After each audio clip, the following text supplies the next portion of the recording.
Muito boa tarde a todos, especialmente os que participam aqui diretamente desse evento, o Dr. Paulo Lotufo, a quem já agradeço imensamente aceitar o nosso convite. Ele que é uma das maiores autoridades em epidemiologista no Brasil e também, por que não dizer, no mundo. E nos dá a honra da sua presença, doutora Márcia Hoffmann, que atua aqui como mediadora, e a doutora Raquel Perrini, como debatedora. Agradeço a presença do nosso público, que hoje se faz em grande quantidade, porque o assunto efetivamente desperta bastante interesse. Nós estamos vivendo um momento absolutamente singular para todos no mundo inteiro e que nos traz uma série de preocupações e, mais do que isso, dúvidas, muitas dúvidas.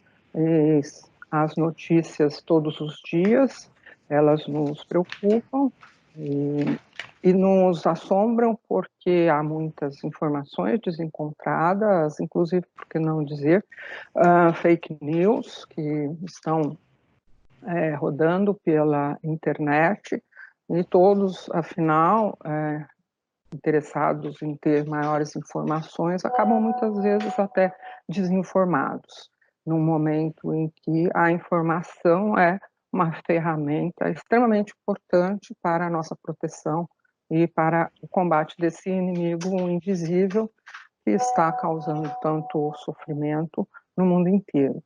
Então, justamente para nos auxiliar e nos esclarecer, nós trouxemos o Dr. Paulo, que é uma das maiores autoridades no tema, e vai poder nos trazer informações sérias, confiáveis, baseadas na ciência e na pesquisa. A EMAG promove mais esse evento dentro do programa EMAG Conecta, fazendo eventos online para levar informações aos nossos juízes, aos nossos servidores e também ao público em geral. E passando já rapidamente ao que de fato os traz todos aqui, e que é o interesse maior, a nossa mediadora vai conduzir a doutora Márcia Hoffmann do Amaral e Silva Turri, que é juíza titular da 2ª Vara Federal especializada em matéria previdenciária na subseção de São Paulo. Ela que é mestra e doutora em filosofia pela Faculdade de Filosofia, Letras e Ciências Humanas da Universidade de São Paulo e possui especialização em filosofia e teoria geral do direito pela Faculdade de Direito da Universidade de São Paulo, onde também é graduada em Direito. Passo, então, sem delongas, a palavra à doutora Márcia Hoffmann. Muito boa tarde a todos, eu cumprimento a EMAG por esse webinar, esse evento extraordinário, todos que estão nos ouvindo, doutora Terezinha, doutora Raquel, doutor Paulo de Andrade Lotufo, que nos honra com sua presença. Dr. Paulo Andrade Lotufo é médico, epidemiologista, professor titular de clínica médica da Faculdade de Medicina da USP, orientador de mestrado e doutorado em ciências médicas e epidemiologia. Seu currículo é internacional. Com pós-doutorado na Brigham Women's Hospital, da Harvard Medical School, colabora com o Global Burden of Disease, com a No Communicable... Parei aqui agora.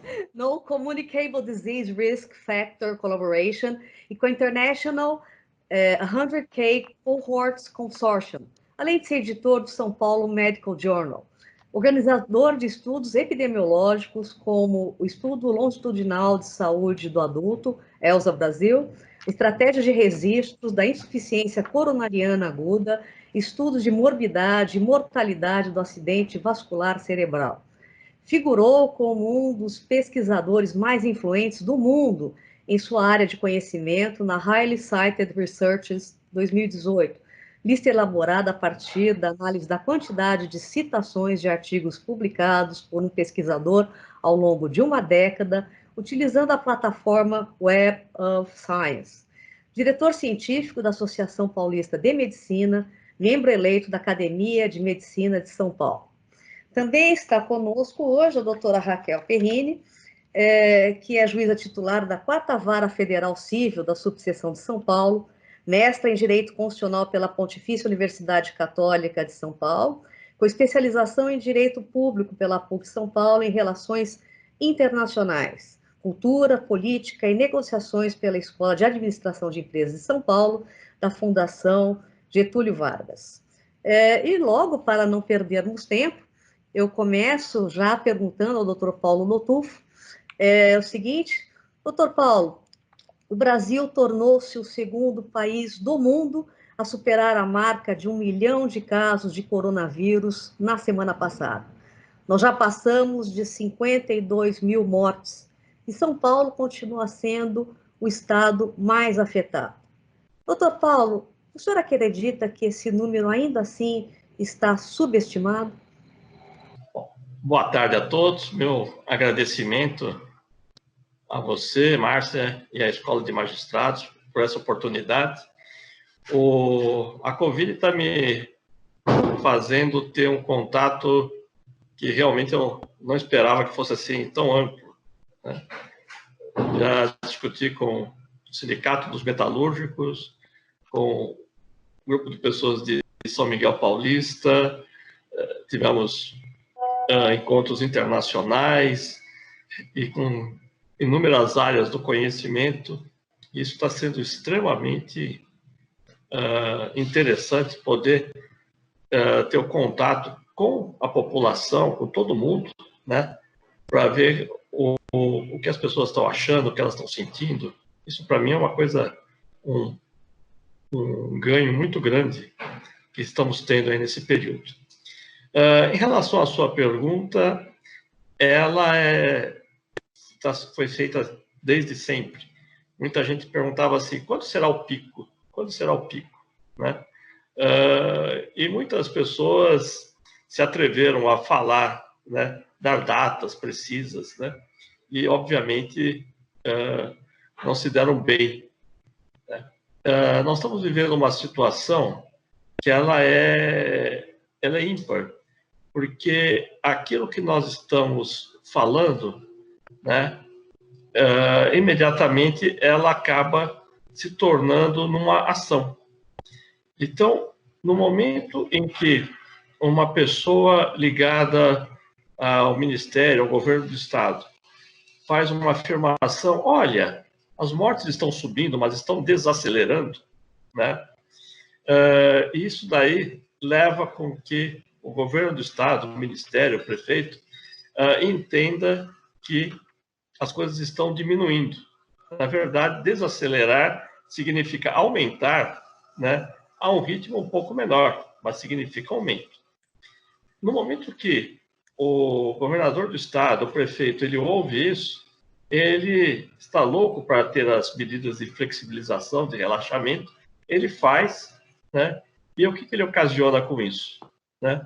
Ele ocasiona exatamente o efeito oposto, né, que ele estava se pensando. Você passa a acelerar o número de eventos e de morte, né? Então, toda vez que alguém faz uma previsão, né, precisa levar em conta que aquela previsão vai levar a uma ação, e essa ação pode ser ir justamente contra aquilo que está sendo predito, né? É uma situação bastante estranha isso daí. Eu tenho, por tudo que eu estou vendo, né, nós vamos ter aumento do número de casos. Quando houve o primeiro relaxamento em São Paulo, eu fiz uma crítica que foi publicada no jornal Estado de São Paulo, e eu sei que a cúpula do governo lá não gostou, né? Ficou chateada comigo aí, que eu estava remando contra, né? E, infelizmente, né, o tempo foi dar razão. Eu preferia estar errado mesmo.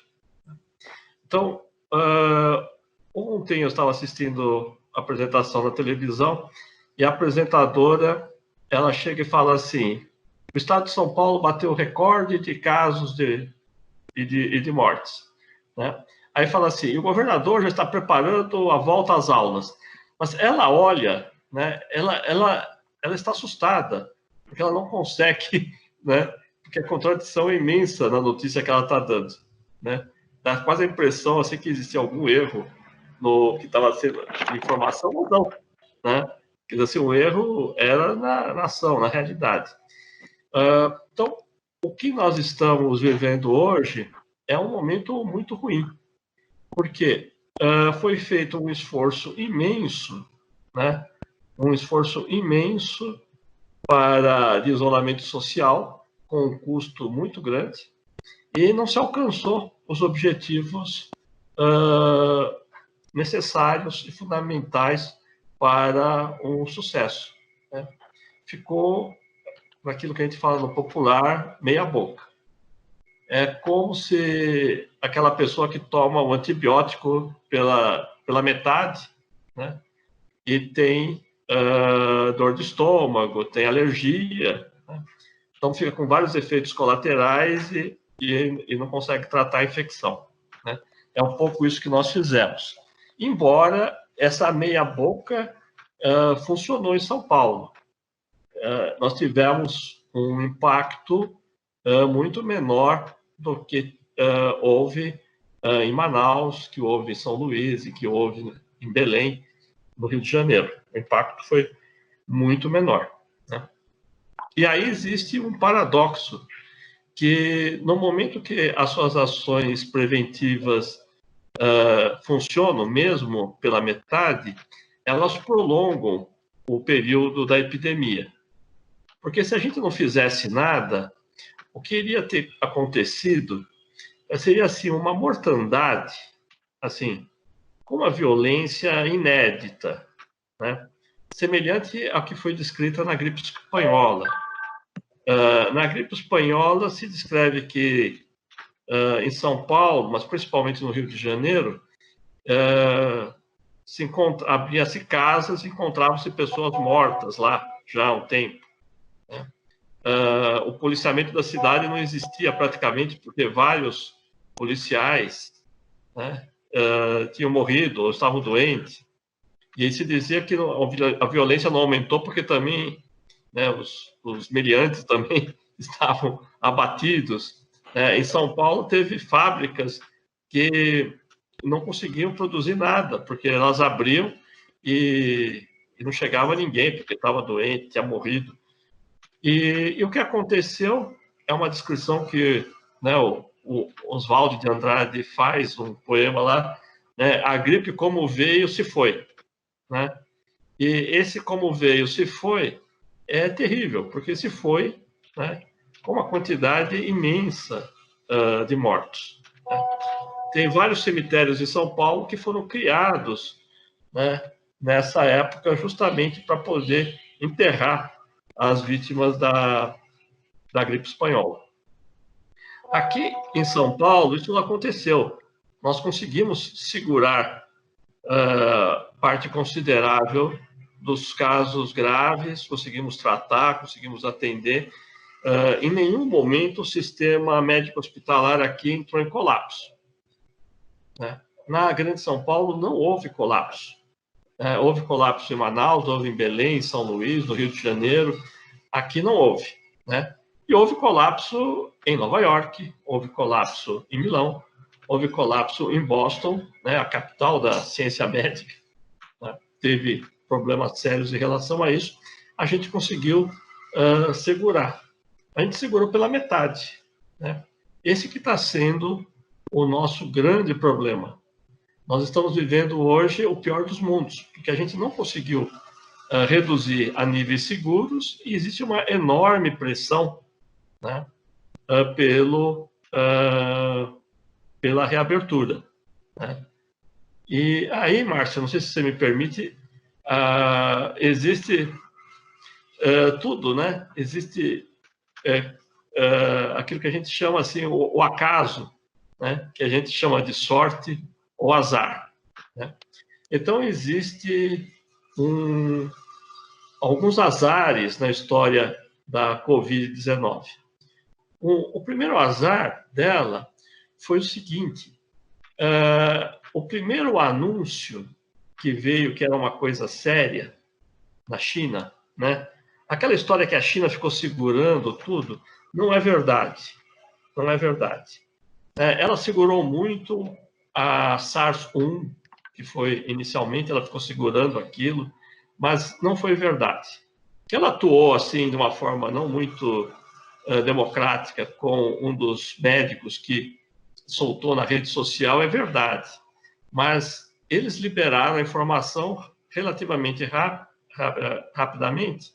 Mas sabe qual foi o horário que o despacho da Reuters, da Associated Press, chegou aqui? Foi às 5:06 da tarde do dia 31 de dezembro. Então, imagina a esta hora se alguém, né, no planeta Terra, pelo menos no Ocidente, estava vendo alguma notícia, se preocupando com o que estava se passando na China, que tinham 27 pessoas com uma gripe lá e que parecia que era grave. Olha só o azar. Eu me lembro que quando surgiu o H1N1, foi 2009, eu estava num congresso em Istambul, Turquia, e eu almocei de manhã com os médicos do México e que eles me contaram que a coisa estava muito forte no México, né? Eu soube assim em primeira mão. Quando eu cheguei no hotel, no final da tarde, no início da noite, já começaram as notícias, né? E no final da noite, todas as TVs do mundo inteiro falavam do surto da H1N1 que tinha começado no México, né? E foi, assim, um verdadeiro momento de alarme, todos os países em atenção máxima por causa disso, né? E quando você vê o que aconteceu, demorou muito tempo, né, para o Ocidente perceber isso. Foi um problema que eu chamo assim, um problema gregoriano, né? Se fosse em outro momento, né, a coisa poderia ter sido diferente. Mesmo assim, quem estava no calendário juliano também, né, estava no Natal, né? Então, eles estavam no Natal. Aí, nós tivemos um outro azar, Estados Unidos e Brasil, que foi ano eleitoral. Então, as ações que o Donald Trump teve foram todas motivadas pelo calendário eleitoral. Ele percebeu o que estava acontecendo e tomou uma posição que foi muito ruim. Parte considerável da crise que nós temos se deve às ações do Donald Trump. Não agora exatamente, mas antes, quando ele diminuiu muito o poder de ação do Centro de Controle de Doenças, que fica em Atlanta, que tem um orçamento imenso, uma quantidade de pessoas muito competentes. Para se ter uma ideia, quando teve a epidemia de Zika, aqui no Nordeste, né, eles mandaram quase um batalhão de pesquisadores, de cientistas, para estudar, para fazer, né, para verificar tudo o que estava acontecendo, né? E, nesse caso, eles ficaram inertes até dentro do próprio Estados Unidos. Isso é um problema sério. Eles são o principal centro de controle de epidemias no mundo, né? E aqui no Brasil, nós temos também o problema do calendário eleitoral, né? Nós temos prefeitos que estão desesperados aí por causa da eleição. Se fosse num outro ano não eleitoral, né, com certeza as preocupações, as pressões seriam de outra ordem, né? Que elas existiriam, mas seriam de outra ordem. Então, são duas coisas que nos afetam, que nós não podemos negar, né? Quando alguém fala da questão política, né, é praticamente impossível você desvencilhar epidemia de política e política de epidemia. Várias epidemias influenciaram o curso da história. Napoleão não conseguiu conquistar a Rússia porque teve uma epidemia de febre tifoide, né? Esse é um dos grandes exemplos. Quer dizer, vários exércitos foram abatidos por vírus ou bactérias, né? E não pelo inimigo, né? Então, a gente sabe que a questão política se tornou muito forte. O problema nessa pandemia é que nós pegamos três líderes mundiais, né, com posições absolutamente contrárias, né? E Boris Johnson na Inglaterra, Donald Trump e Jair Bolsonaro, né? E um outro que está se falando pouco, que é o López Obrador no México, né? Também outra pessoa que foi um negacionista importante, e o México está tendo taxas de mortalidade de casos alarmantes. Essas pessoas tentaram dominar, né, a situação, achando que o número de votos, a importância deles, ia conter o vírus, né? E é aquilo que eu falo, o vírus não liga para fronteiras, não liga para... não adianta botar general, porque ele não bate continência, não interessa quem seja, né? Não respeita credos, religiões, né? Ele tem uma outra lógica. E foi isso que aconteceu. O que o Boris Johnson fez na Inglaterra foi terrível, né? Porque a Inglaterra é a pátria da saúde pública, é o grande exemplo. E eles fizeram barberagens inadmissíveis, coisas que nós em São Paulo não fizemos, né? E lá eles fizeram, porque a coisa chegou lá antes e nós já estávamos mais preparados aqui, por incrível que pareça. Então, esse é o panorama mundial que nós temos, né? E a situação é a seguinte: os países asiáticos se comportaram muito bem. O único país asiático que se comportou mal foi o Japão. Isso porque ele botou um interesse extra, que era a questão da Olimpíada. Eles queriam fazer a todo custo a Olimpíada, né? Imagina só, fazer a Olimpíada daqui a 40 dias, seria a Olimpíada, né? Eles queriam fazer a Olimpíada, então eles ficaram segurando, falando que o Japão estava livre. Não estava nada, né?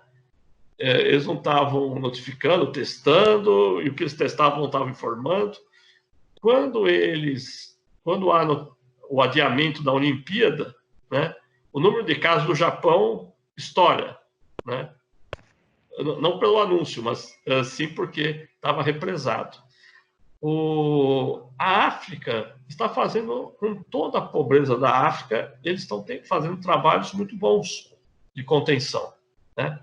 A Europa apoiou muito, mas soube fazer isso e está saindo relativamente bem. Agora, aqui nas Américas, né, está sendo realmente uma coisa muito ruim. Então, você tem as exceções aí, Uruguai, Argentina, que conseguiram segurar a coisa, a Costa Rica, né? Mas no restante dos países, né, a coisa está muito ruim. O Chile, o ministro da Saúde lá omitiu 2.000 mortos, 2.000 casos, né? 200 mortos. Ele tinha omitido, ele foi demitido, descobriram. Ele ficava escondendo as informações, né?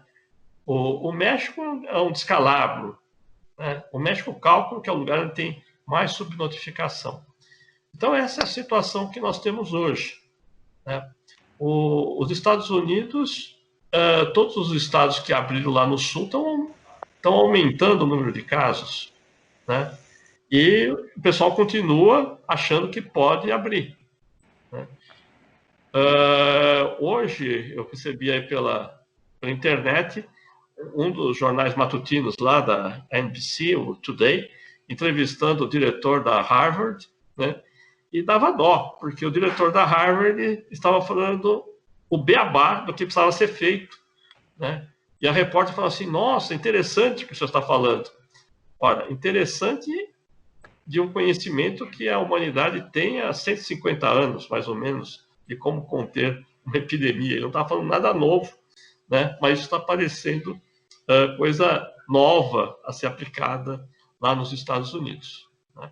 Nós não vamos ser campeões aí de mortalidade ou de casos, porque os Estados Unidos realmente está disposto, né, a ficar com o título, e o México também está disputando. Não é mérito nosso, não, né? Os outros também estão trabalhando muito mal.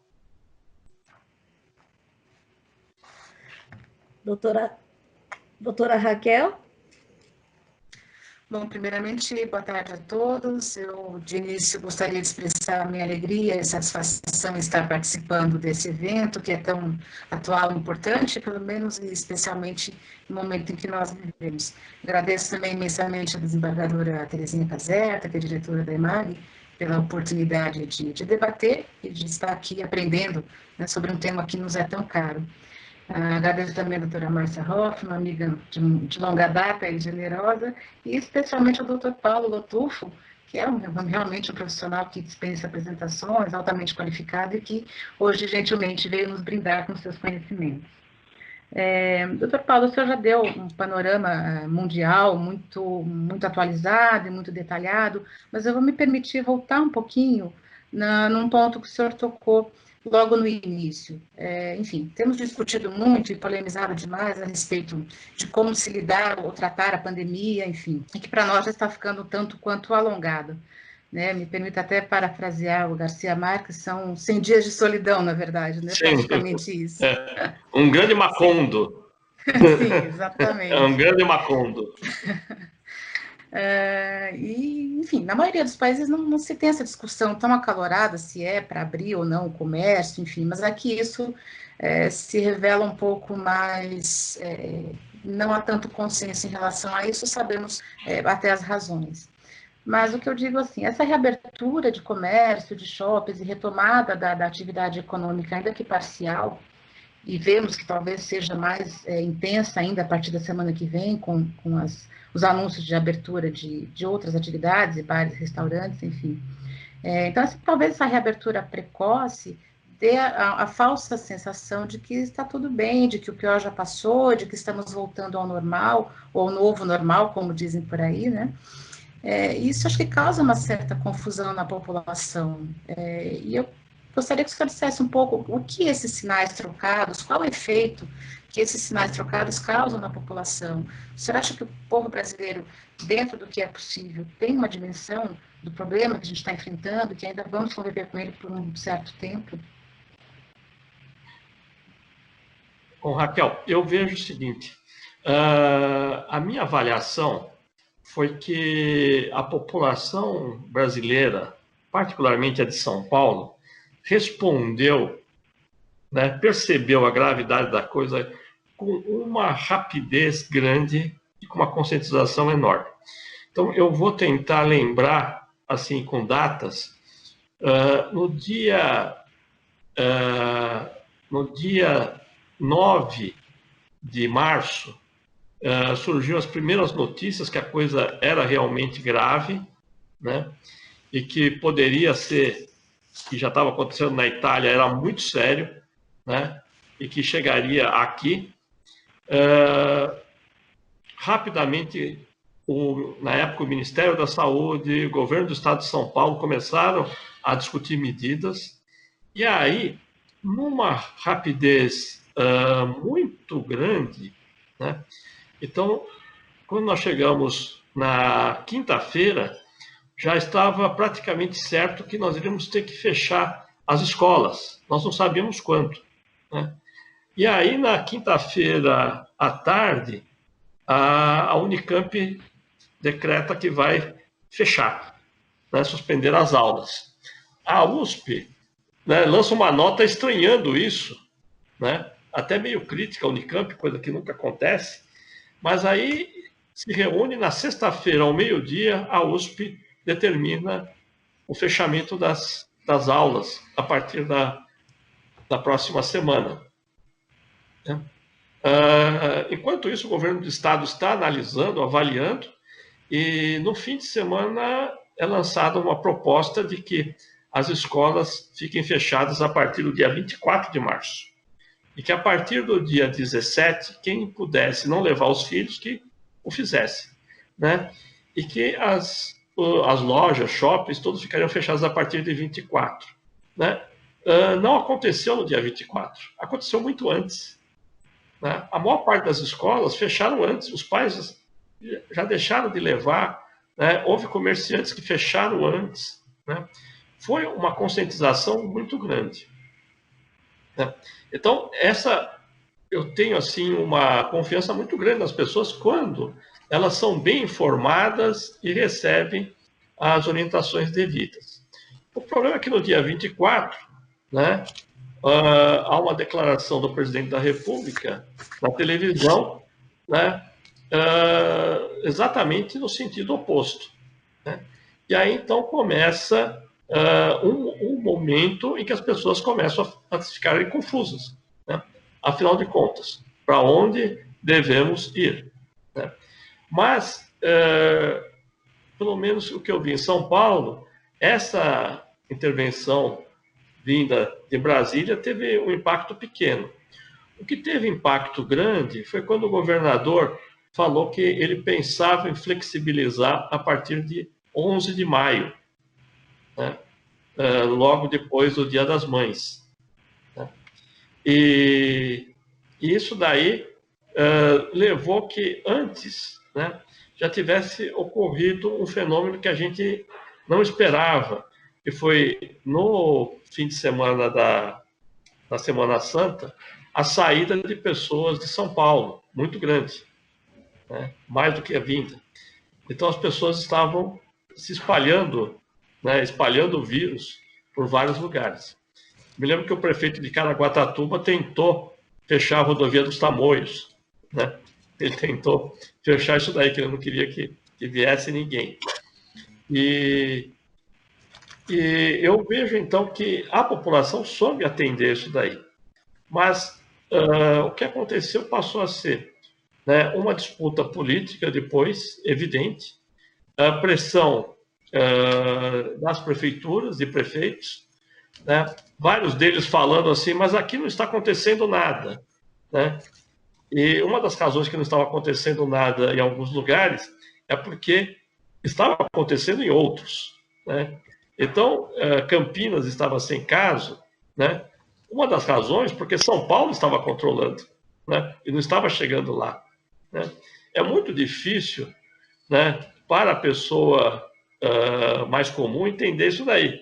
Agora, uma liderança política precisa ter essa compreensão, né? A única que especificamente teve essa compreensão foi o prefeito de Belo Horizonte, né? Que falaram para ele, mas aqui não tem nenhum caso, para que continuar isso daí? Justamente por isso, porque não temos nenhum caso, né? Era justamente essa a frase dele. Agora, tudo que nós fizemos não se comparou em nada o que a Nova Zelândia fez, o que outros países asiáticos fizeram, né? E mesmo os europeus. Nós ficamos meia boca, né? Tivemos a construção civil funcionando, o transporte público funcionando, né? Florianópolis, que é um exemplo de sucesso, eles ficaram com o transporte público fechado desde o início, né? Não houve transporte público lá, né? E Florianópolis é um sucesso no Brasil. O número de casos e mortes que tem lá é os mais baixos, né? Eles conseguiram fazer isso daí. Então, o problema que nós temos hoje é passar uma informação forte, é termos lideranças, né? E que o que infelizmente aconteceu é que nós pulverizamos as decisões. Quer dizer, no momento em que o Supremo falou que lá, os governadores e prefeitos podiam ter liberdade, né, teve uma avaliação correta, que eu vejo, né, ainda bem, porque senão não ia ter nenhuma atitude, ia ser muito pior, né? Mas com isso levou a coisas absurdas, como nós vimos aí na televisão, né, um shopping que fica entre Sorocaba e Votorantim, que ele está, né, 1/3 aberto, porque é Votorantim, né, 2/3 fechados, porque é Sorocaba, né? É como se o vírus, né, soubesse os limites municipais, né? Então, esses são os problemas. Quer dizer, nós deveríamos, a liderança mundial da OMS seria fundamental. A OMS enfraquecida e o Trump tentando enfraquecer. A liderança do CDC, Estado americano, enfraquecida, né? A liderança da saúde pública britânica, que é a principal no mundo, enfraquecida, né? E depois aqui você tem o Ministério da Saúde sem ministro há 30 e sei lá quantos dias, né? Então, tudo isso daí, né, leva com que realmente a população não saiba, né? Assim, não é que não saiba, né? Não tem a quem responder, né? Quem está liderando? O Rio de Janeiro teve em 24 horas 3 decisões, uma do governador, outra do prefeito, depois teve liminar daqui, liminar de lá, quer dizer. Então isso realmente leva a uma descrença do que está se passando.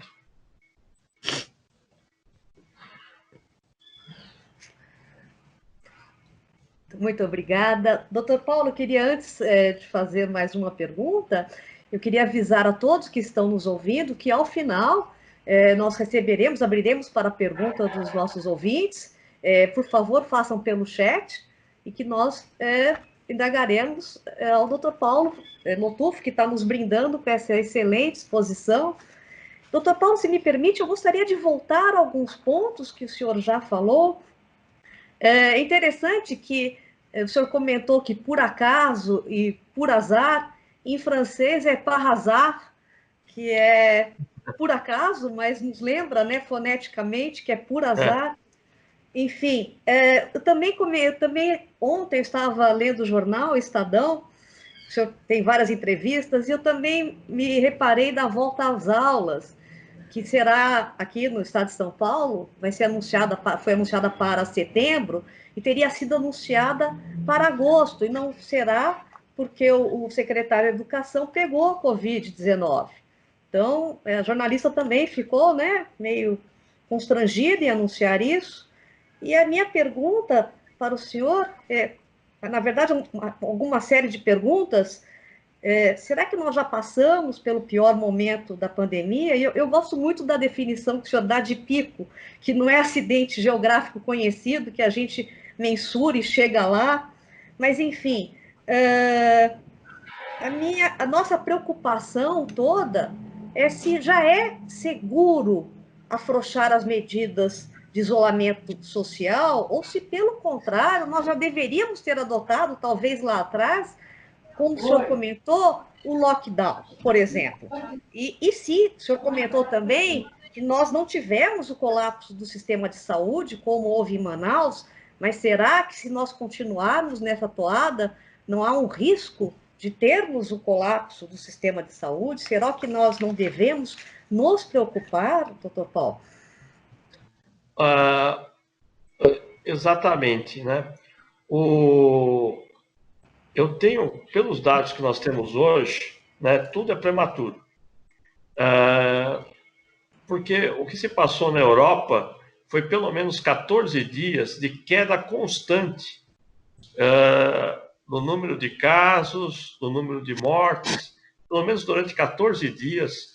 E existem algumas mensurações que nós fazemos que são um pouco mais complexas, que é qual é o nível de contaminação que está acontecendo, né? Quer dizer, hoje nós estamos tendo um nível de contaminação em São Paulo próximo a 1. Então, uma pessoa passa para outra. Quer dizer, começou com 3, a gente conseguiu chegar a 1.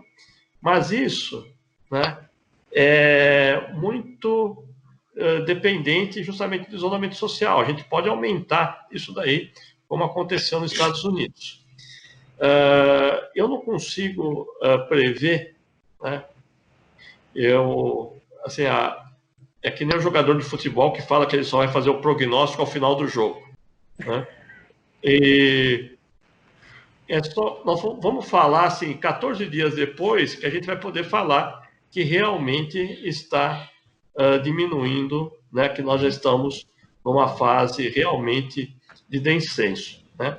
O problema é que tem países, os Estados Unidos, por exemplo, não está tendo um descenso sustentado, né? Porque abriu em outras áreas, não exatamente onde já teve, mas esse é um fato, né? Então, eu realmente não sei, né, falar se setembro será precoce ou não, né? A minha vontade é sempre falar claro, né? Eu gostaria de que daqui a uma semana já tivesse claro que está havendo declínio em tudo e que nós vamos conseguir chegar de forma segura em setembro. A questão do que você está falando aí da rede hospitalar, né, ela aconteceu porque houve muito planejamento. O Hospital das Clínicas fez uma ação inédita, né? São 6 institutos que nós temos, e o instituto maior, o central, ele foi reservado somente à Covid. Então, tudo foi mudado para os outros 5 institutos, né? Foi transferido. Só para ter uma ideia, a minha sala, né, onde eu fico, que não é no Instituto Central, ela hoje é uma UTI, né, de recém-nascidos, porque todo o berçário do hospital foi transferido para lá, né? Então foi feita uma mudança radical, onde é centro cirúrgico, é UTI, né? Os anestesistas não estão fazendo anestesia, estão trabalhando como intensivistas. Nós estamos fazendo, foi feita uma coisa muito pesada. E aí existe o fator que é também o cansaço da equipe, né? Então, as equipes médicas, enfermagem, fisioterapia, né, elas também já começam a apresentar cansaço, né? Várias dessas pessoas vão se infectando, vão ficando fora, depois voltam, né? Então, nós vamos entrando em um grau de estafa importante. Não é isso que está aparecendo. Está havendo já sinais de redução de casos. Mas vamos ver o quanto que vai persistir isso daí, considerando as aberturas, né? Agora, Márcio, se você me permite, existem algumas coisas que precisam ser feitas de forma mais localizadas, né, para evitar o espalhamento da doença. Algumas coisas não podem acontecer. Nada que eventos públicos onde exista algum tipo de expressão da voz, coral, cultos ecumênicos, cultos de uma forma geral, bailes, comícios, porque já se aprendeu que a capacidade que a gente, quando nós estamos cantando, falando, como estou aqui, né, e falando mais alto, nós temos uma capacidade de expelir muito mais vírus do que normalmente no contato mais próximo, né? Isso aí está comprovado, né? Tanto que o Coral de São Paulo foi muito abatido pela Covid, né? O Coral de São Paulo foi abatido pela Covid e em outros lugares também a mesma coisa.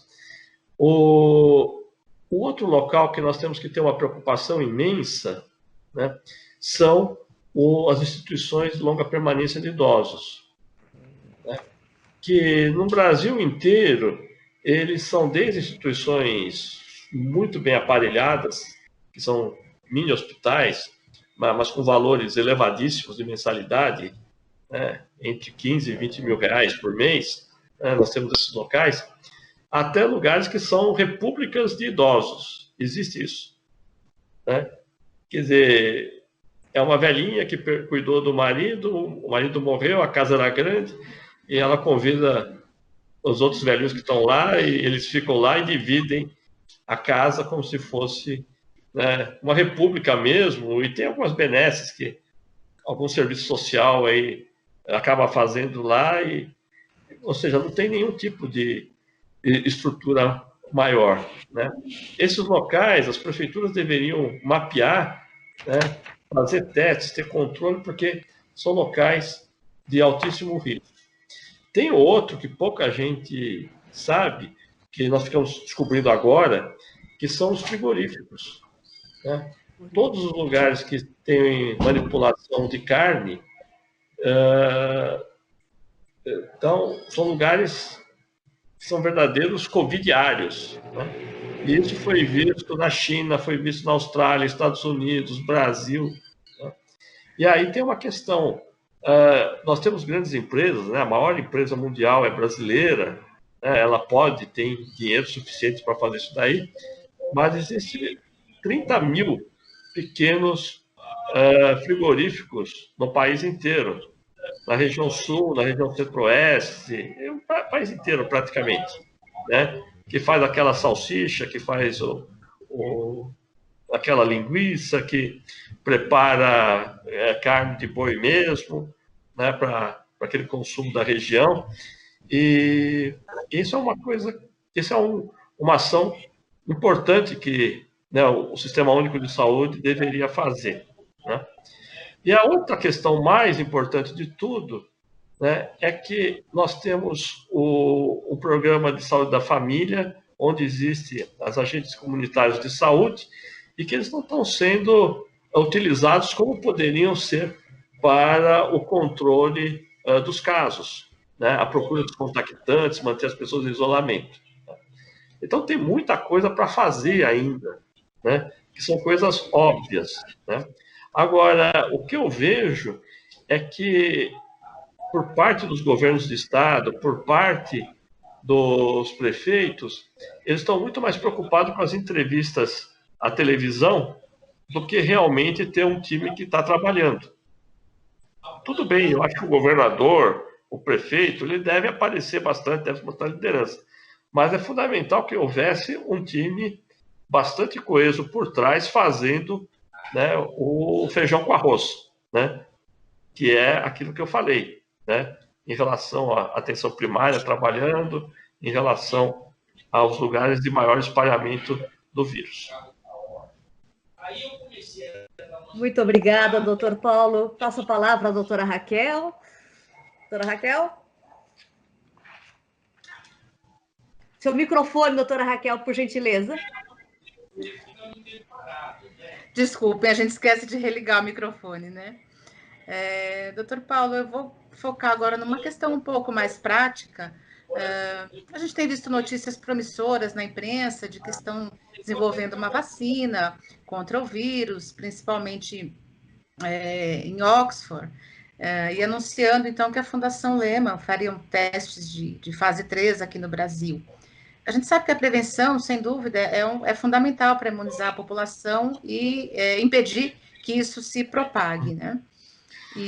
Mas também é fato que nós sabemos muito pouco sobre o comportamento desse vírus, ou não tanto quanto gostaríamos. Uhum. Mas dentro do que os estudos já apuraram, seria possível dizer que o paciente, uma vez já infectado e curado, ele estaria imune a novos contágios?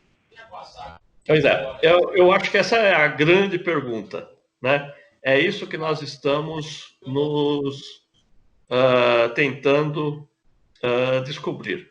O que nós sabemos é que aquelas pessoas que ficaram gravemente enfermas, foram para a UTI, ficaram sob intubação, ventilação artificial, elas têm uma quantidade muito grande daquilo que a gente chama dos anticorpos neutralizantes.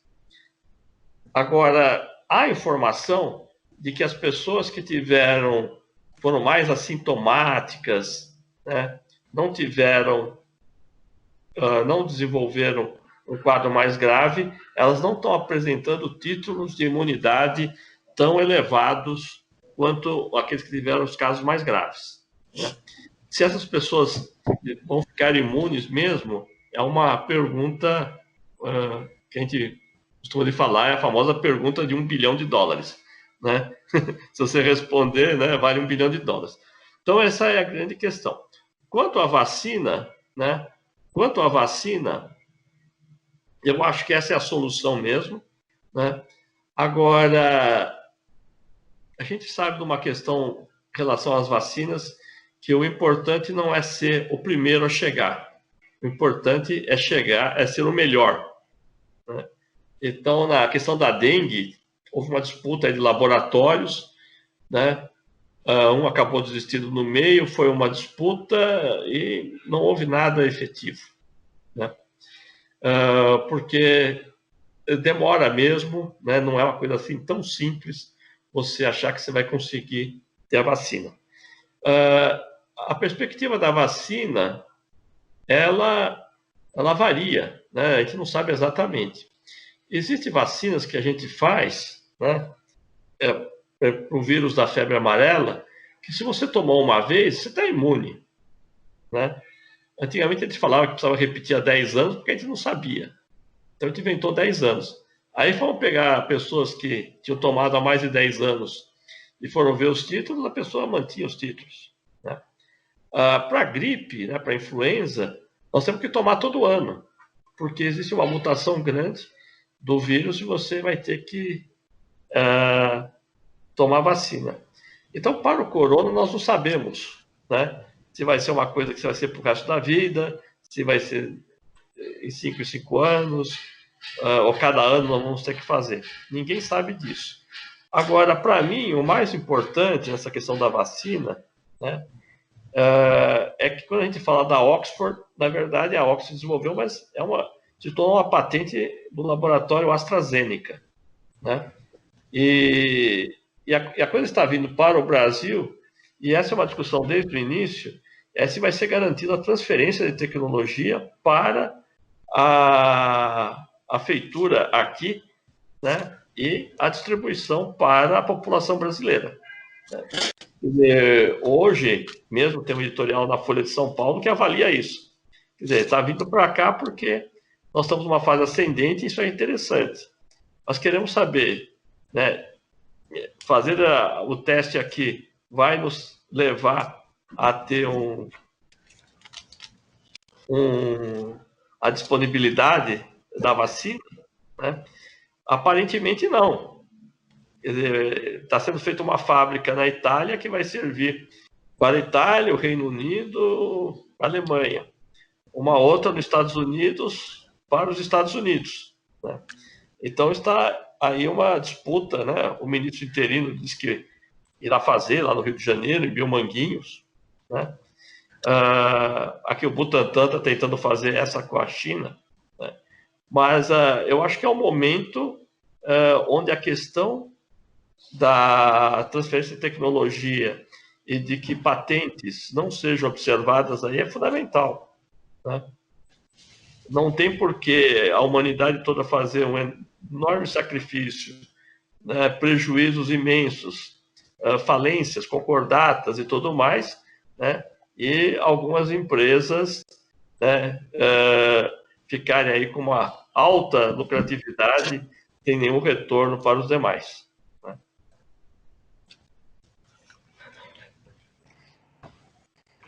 Muito obrigada.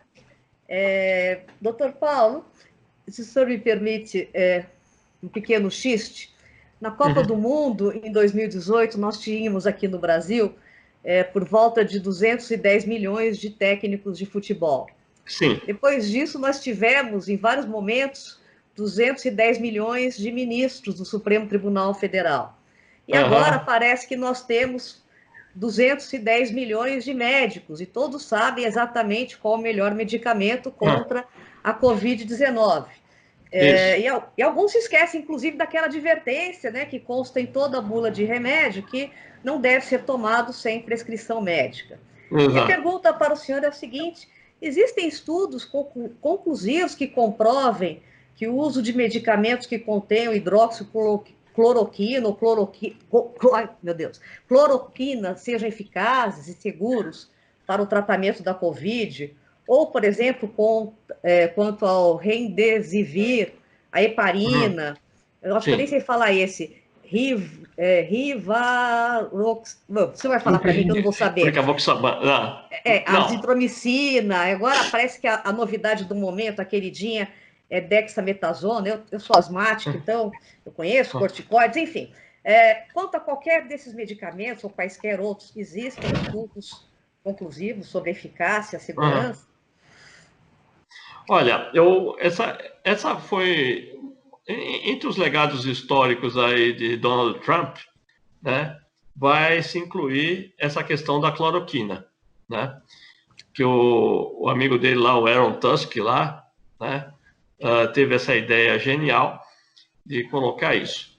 Nunca na história da humanidade uma epidemia é combatida com um remédio, né? Porque, primeiro, que não vai ter remédio para todo mundo. Segundo, que os efeitos colaterais passam a ser, talvez, piores do que a própria doença, né? Se todo mundo resolver tomar. Quer dizer, se todo mundo resolver tomar aspirina, né, se a gente falar que a aspirina é positiva, nós vamos ter aí uma quantidade de pessoas com sangramentos graves e que irão a óbito muito grande, porque a aspirina, né, ela leva mais a sangramentos, tanto que ela é usada para infarto, outras coisas, porque existe trombose. Então, não existe nada comprovado disso daí, e não é o caminho, né? Não é o caminho você olhar para isso, né? A única coisa que aconteceu assim, que é mais ou menos isso, foi o relato da dexametasona, né? Mas olha só como é que as coisas estão atualmente, né?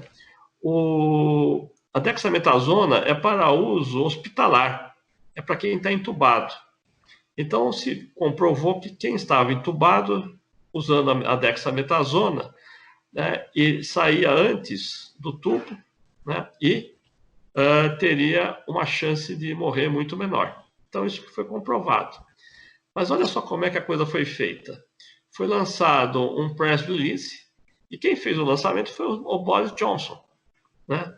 Porque o Boris Johnson está com uma situação péssima internamente, né? Ele é super mal avaliado pelas atitudes que ele tomou durante a pandemia, e ele foi se colocar isso daí, e foi uma porcaria tudo isso, porque criou uma sensação que nós tínhamos um tratamento, né? Então, em vários lugares, as pessoas começaram a correr nas farmácias para comprar, né? Por sorte, o medicamento estava em falta, né?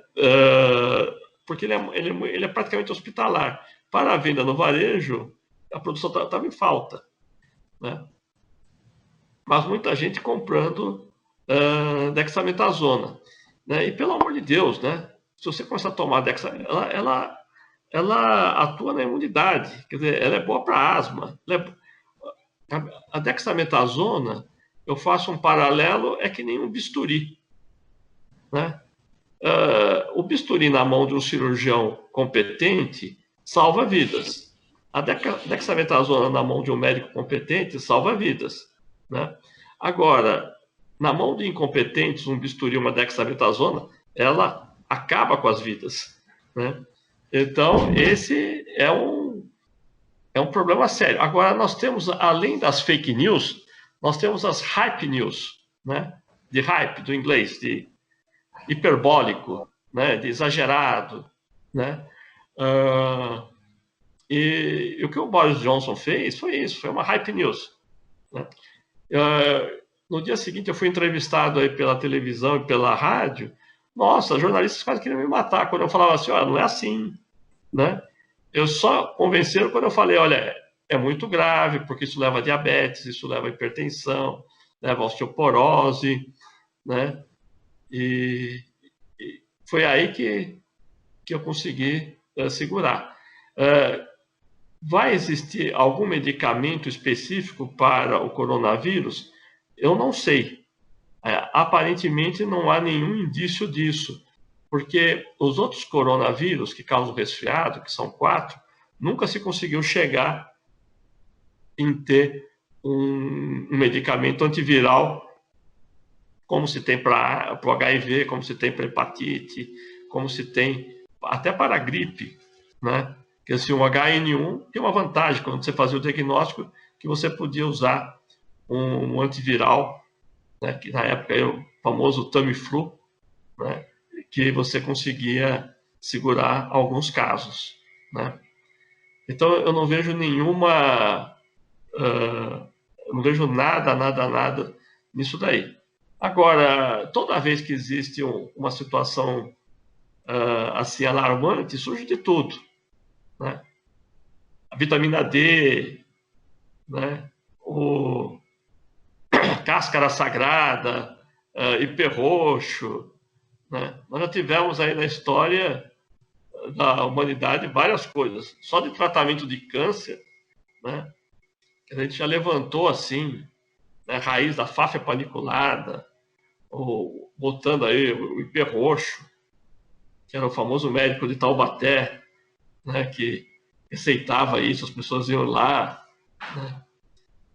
Eu só falo que ainda bem que o João de Deus está preso, né, porque se ele estivesse solto, né, ele ia falar que o abraço dele ia salvar. Então ia ser uma transmissão imensa, né? Eu juntar um monte de gente lá na cidade dele, e ele ia ficar abraçando e ficar espalhando a doença, né? Esse para mim foi um fato positivo aí.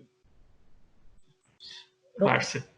Doutor, então continua a advertência, né? Não deve ser tomado sem prescrição médica. Nada. Nada. Assim, então compre um bisturi e tente se operar, entendeu? Faça.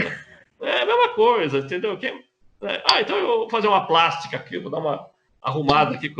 É a mesma coisa, né? Você ficar tomando remédio. Obrigada, doutor Paulo. Doutora Raquel? Doutor Paulo, nós sabemos que o nosso país é gigantesco, né? Uma população para mais de 200 milhões de habitantes e é um país de dimensões continentais. Então, na verdade, é inviável uma logística e recursos financeiros que pudessem fazer uma testagem em todos os segmentos da população. E aí, nesse gancho, eu tenho duas questões ao senhor. O senhor acha que a testagem é um indicador seguro para análise de evolução dessa pandemia? E fazendo esse recorte populacional e financeiro, quais os grupos que o senhor considera prioritários para a testagem, ou estratégicos, na verdade, para a análise? Isso. Olha, primeiro, quando está se falando em testagem, começa uma confusão que existem dois testes, né? Quer dizer assim, um teste é para você identificar se existe vírus, né? Que a gente chama de RT-PCR, né? Que é uma tradução aí é um acrônimo em inglês aí do método que se utiliza, né? Esse é o teste que tem que ser feito, porque ele consegue identificar se a pessoa tem o vírus ou não, né?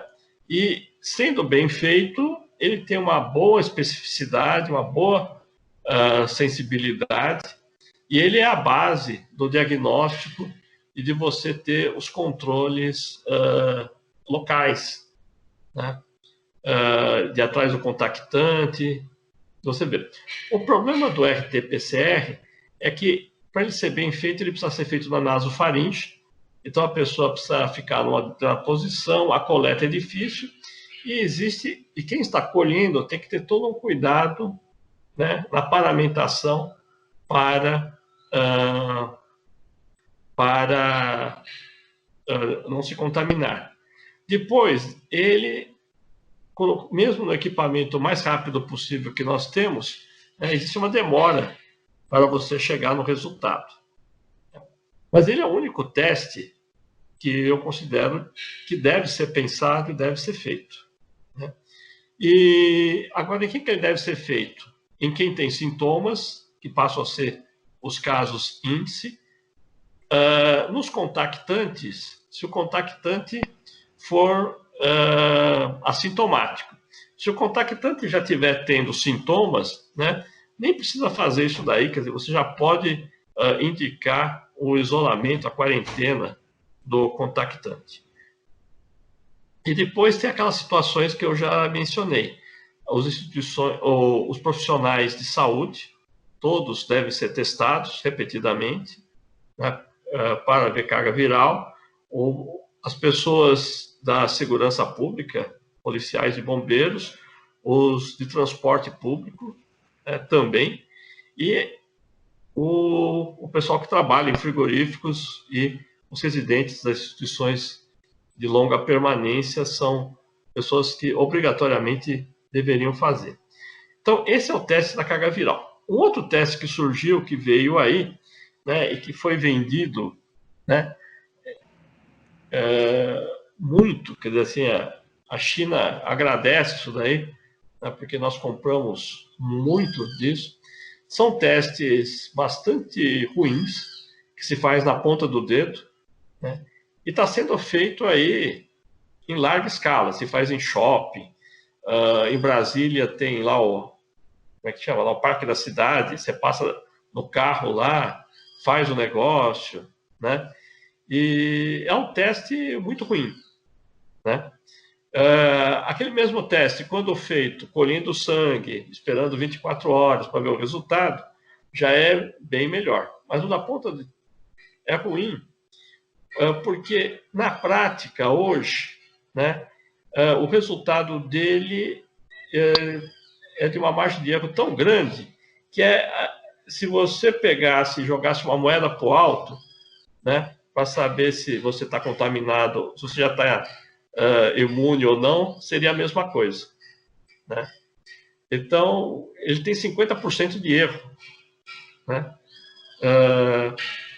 Quando ele aparece. O pior é que as pessoas interpretam, tem gente interpretando esse teste aí da ponta do dedo de forma errada, né? Então, houve uma festa aí que virou um escândalo lá em Brasília, onde para entrar na festa as pessoas precisavam fazer o teste. Só que a burra, né, não tem outro termo para chamar aí a organizadora dessa festa, ela deixava entrar somente aqueles que dava negativo. Negativo seria assim, negativo, não tenho anticorpos, né? Quem era positivo significa, eu tenho anticorpos, eu estou imune, né? Então, ela dispensou quem era positivo, né, mesmo uma grande parte sendo falsos positivos, e só entrou lá quem realmente não tinha anticorpo, não tinha nada, né?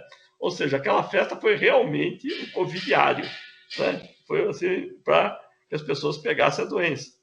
Então, quem for utilizar isso, pelo amor de Deus, pelo menos interprete correto, né? A vantagem é quando dá positivo, não quando dá negativo, né? Mas não foi só nessa festa, em vários lugares aconteceu isso, né? Isso aí está sendo aplicado em farmácias, né? O Jornal Nacional mostrou posto de gasolina fazendo isso, né? Parece que era um frentista lá, uma frentista, né, que aplicava aquilo lá, cobrava não sei quanto, né? Então, isso daí não pode ser base para volta à escola, volta ao trabalho, como está se querendo fazer, né? Nos Estados Unidos, o Centro de Controle de Doenças já tem uma posição contrária a isso, né? Já se mostrou contrário a essa proposta. Raquel. Doutor Paulo, nós já temos perguntas vindas do público. Sim. Eu passaria a palavra, então, para a doutora Terezinha, para formular. Doutora Terezinha precisa ativar o seu microfone, por gentileza. Isso sempre acontece. Sempre. Um dia nós vamos aprender. Doutor Paulo, muito obrigada pelas suas informações tão preciosas e tão precisas também.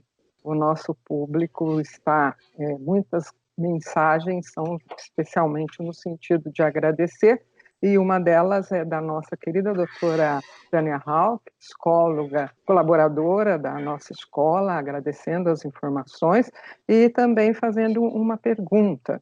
Ela pergunta se há estudos em andamento que relacionam o tipo sanguíneo com a gravidade da doença. Sim, existe, mas, quer dizer, fala que as pessoas com o grupo A teriam isso de forma com maior frequência. Agora, são coisas complicadas, né? Pelo seguinte, as pessoas que têm o grupo O, né, ou 0, são aquelas que tiveram no passado uma chance maior de defesa contra a doença. Então, como o O e o A são os mais comuns, pode ser que isso daí, na verdade, seja uma frequência muito menor no O do que efetivamente no grupo A, né? Então, não dá para falar isso daí, não dá para se preocupar muito nisso, e também o fato, porque se você for A, O, B, AB, né, você vai ter que fazer as mesmas medidas de sempre. Então, não tem porquê, né, ficar medindo uma coisa que o fato de você ser O, A, B ou B, você não está mais imune, né? Você não pode ficar achando que você está livre da doença. Muito obrigada. Nós temos agora também uma pergunta da nossa querida Fernanda do Amaral e Silva Turri, não por acaso, filha da doutora Márcia, e que é futura médica, em breve também estará sendo entrevistada aqui na EMAG, não é? Ela pergunta ao doutor Paulo se há alguma viabilidade, se é minimamente factível e vantajoso um acordo internacional para a saúde pública. O doutor Paulo perdeu por alguns instantes a conexão, nós estamos aguardando que ele possa retornei, estou ouvindo. Pronto, aqui ótimo, muito obrigada. Não sei se o senhor ouviu. Não ouvi não, não ouvi, caiu na hora. Então, foi aqui em casa que caiu. Ah, perfeito. Então vamos lá, a pergunta, ela foi feita pela Fernanda, filha da doutora Márcia, futura colega do senhor, médica, que ela está quase entrando na faculdade de medicina, temos certeza que isso logo, logo acontecerá. E ela pergunta se é possível, minimamente factível e seria inclusive vantajoso, um acordo internacional para a saúde pública. Sem dúvida, né?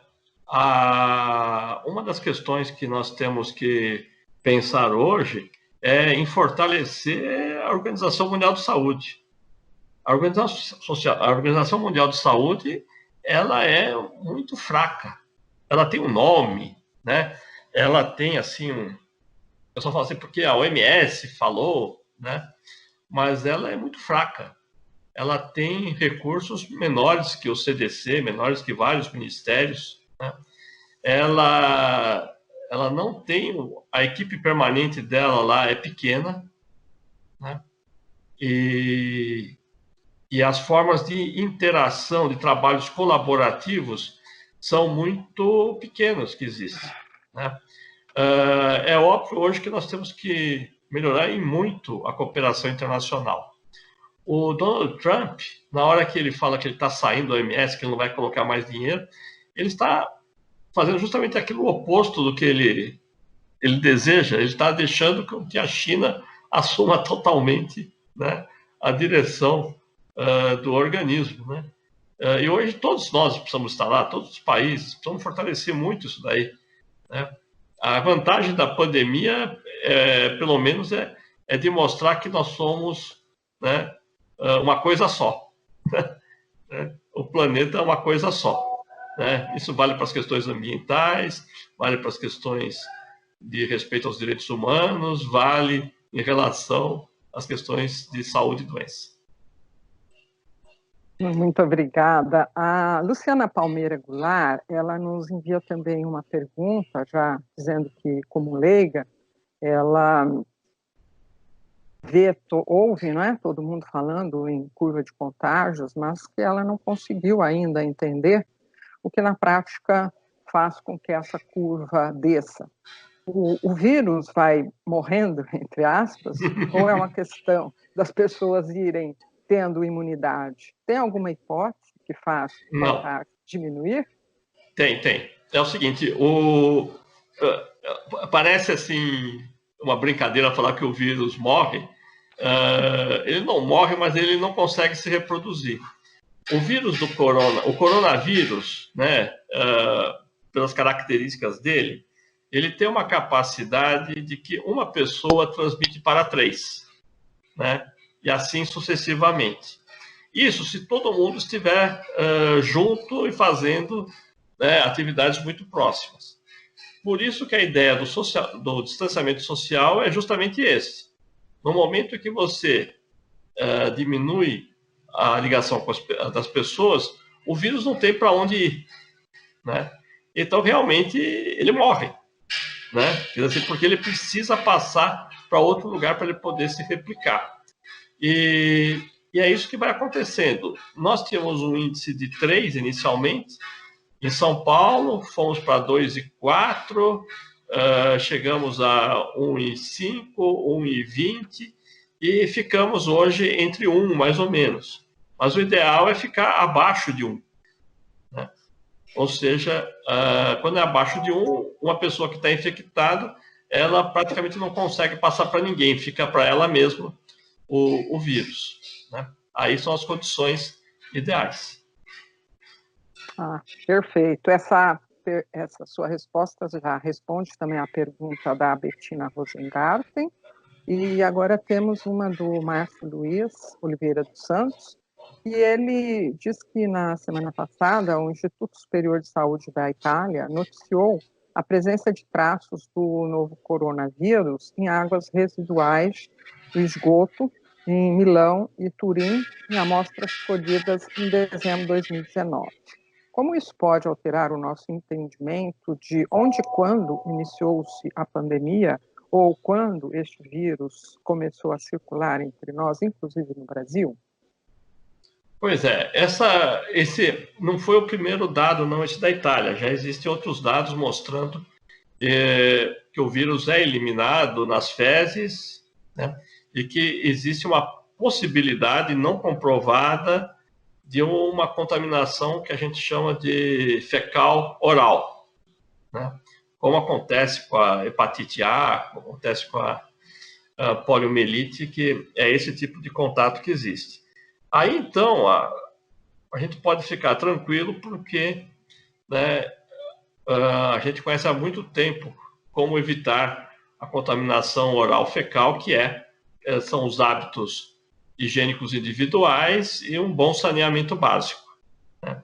Essa, assim, de toda a população. Essa é a resposta que eu posso dar agora. Né? Agora, quando surgiu o vírus mesmo, né, existem evidências já, né, tem um caso na Califórnia, outro caso na França, que ele já circulava antes do que o primeiro caso de Wuhan. Né? Há uma grande chance que em Wuhan foi um fenômeno dos frigoríficos. Né? Foi por causa da manipulação no caso era frutos do mar lá, aquele ambiente lá, que aquilo lá disseminou e que a coisa espalhou. Mas que talvez o vírus já estivesse em outros locais. Isso é uma possibilidade. Pelo jeito vai demorar mais para aprender, não é? Mas vamos lá, então. Agora com uma pergunta do Paulo Roberto Alves, que certamente o senhor já deve ter respondido algumas vezes, mas o nosso público quer saber.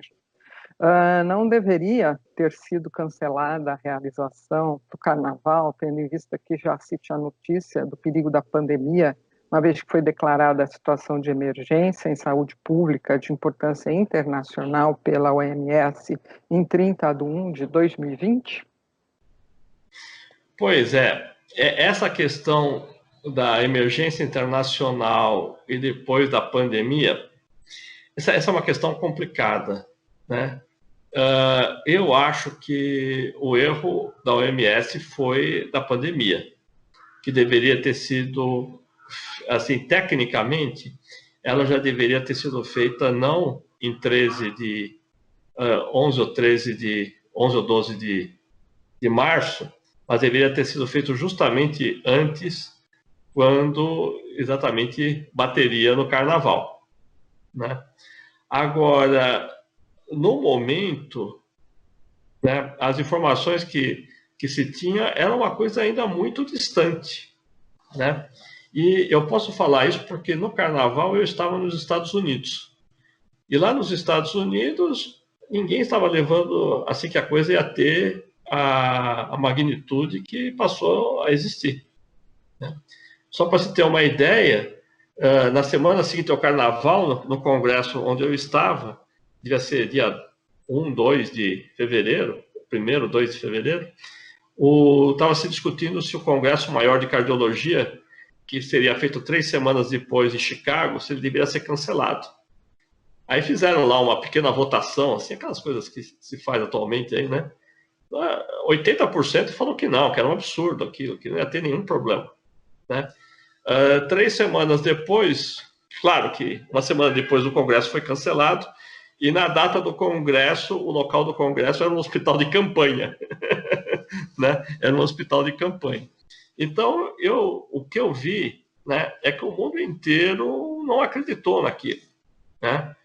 Não estava entendendo a rapidez como iria chegar. Né? Aqui no Brasil, nós fizemos alguns erros. Né? Eu acho que no Carnaval foi o menor. O primeiro erro foi a questão da entrada. Ficou-se atrás de quem via da China. Né? E, na verdade, o vírus veio dos Estados Unidos e da Europa. Praticamente veio de lá. Né? Então, nós não tivemos cuidado com isso. Acho que foi um grande problema. Agora, o Carnaval foi realmente um problema. Se nós tivéssemos tido o Carnaval em outra época de fevereiro, né, eu acho que o impacto em São Paulo e no Rio teria sido, no país inteiro, teria sido menor. Mas é difícil falar. Quer dizer, hoje eu diria que sim, mas né, pensando na época, né, era muito difícil. Eu acho.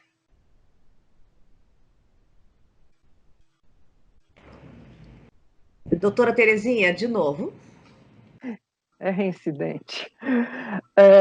Será a última pergunta, porque nós já avançamos do horário e já abusamos demais do nosso gentil expositor.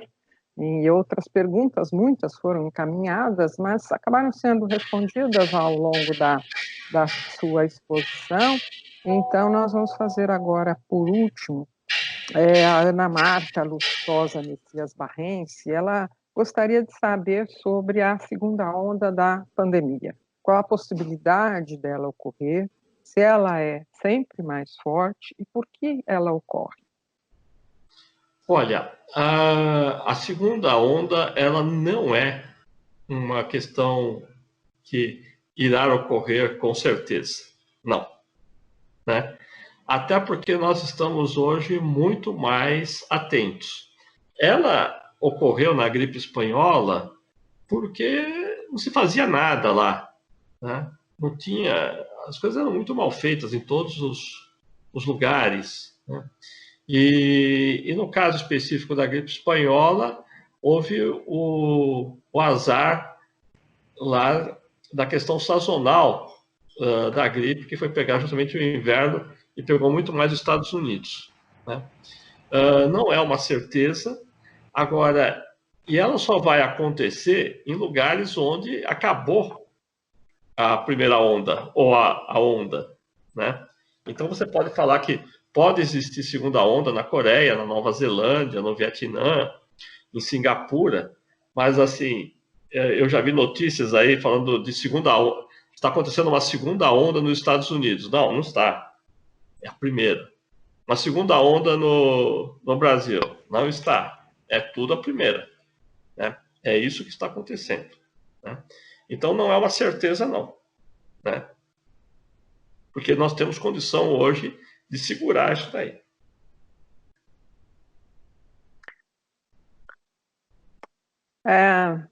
Muito bem, então, penso que podemos ir encaminhando para o final. Doutora Márcia, gostaria de fazer a sua manifestação final. Sim, eu gostaria de agradecer muito ao doutor Paulo pela sua presença no dia de hoje. O senhor reúne qualidades raras, não só é brilhante e com justiça, é um dos pesquisadores mais influentes no mundo, e a qualidade rara é que, com isso, também o senhor é didático e fala de uma maneira simples, que até nós que somos leigos conseguimos entender perfeitamente. Eu queria acrescentar não sei se a Renata vai gostar disso, doutor Paulo é irmão da nossa colega, da minha amiga, doutora Renata Lotufo, e ela sabe que eu sou sua fã. Foi uma alegria tê-lo conosco e uma honra nesta tarde. Muito obrigada. Tá bom. Eu que agradeço a todos da Escola da Magistratura por ter tido essa oportunidade, que para mim é mais uma forma de aprendizado e também é uma obrigação minha. Né? Eu sou professor, né, de uma universidade pública, e uma das obrigações que nós temos, né, é devolver o conhecimento para a nossa comunidade. Muito obrigado e boa tarde a todos. Doutora Obrigada. Raquel, a doutora Raquel gostaria de fazer sua fala final? Então, da mesma forma, acho que tudo que poderia ser dito já foi dito a respeito do Dr. Paulo.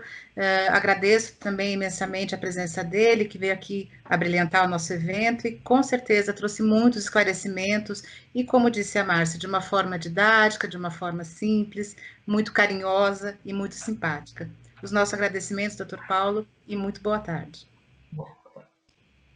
Também eu, doutor Paulo, queria, em nome da Escola de Magistrados da Terceira Região, em nome do Tribunal Regional Federal da Terceira Região, agradecer imensamente a sua gentileza de compartilhar conosco todo o seu conhecimento, com essa generosidade que a sua fala final muito mostrou, compartilhar o conhecimento, esclarecer a população, enfim, é um servidor público na perfeita acepção da palavra, que nós sabemos o seu tempo é valioso, a sua atuação neste momento no Brasil é de extrema importância, mas ainda assim o senhor dedicou essa hora e pouco a todos que querem um pouco mais de esclarecimento no meio a tantas dúvidas, e fez isso com maestria. Certamente saímos todos daqui com muito mais certezas do que dúvidas. Então, nosso agradecimento sincero pela sua participação e pela sua generosidade, e também o nosso agradecimento à doutora Márcia e à doutora Raquel, que colaboraram também na condução do evento, perguntas interessantes que propiciaram todo esse vasto conhecimento e esclarecimento, e também a equipe técnica da nossa escola, que nos deu o suporte necessário para a realização do evento. Doutor Paulo, muito obrigada. Obrigado. Muito obrigada a todos, então, e boa tarde. E estamos encerrando mais este evento da escola. Obrigada, até mais.